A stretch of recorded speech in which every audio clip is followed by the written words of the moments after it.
Here's the latest tonight at 10.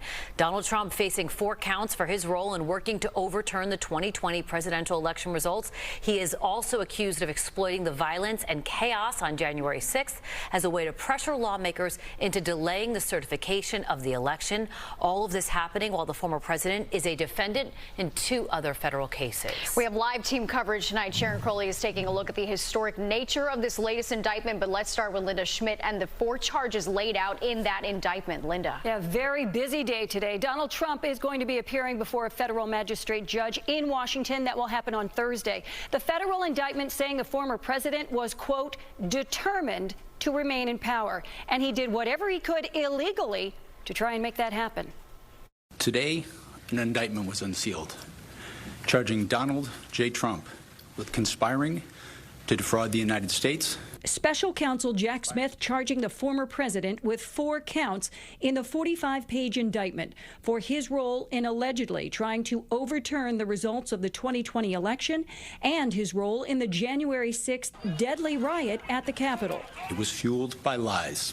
Lies by the defendant targeted at obstructing a bedrock function of the U.S. government, the nation's process of collecting, counting, and certifying the results of the presidential election. The indictment states that Trump was, quote, determined to remain in power.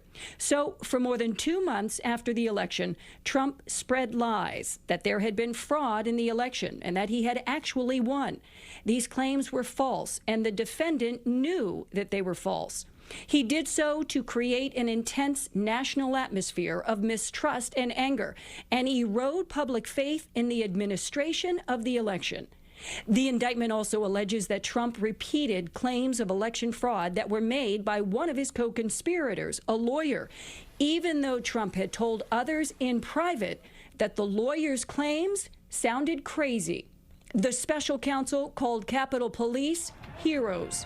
They did not just defend a building or the people sheltering in it. They put their lives on the line to defend who we are as a country and as a people. Donald Trump reacting on his social media platform to yet another indictment against him. Why didn't they bring this ridiculous case 2.5 years ago? They wanted it right in the middle of my campaign. That's why.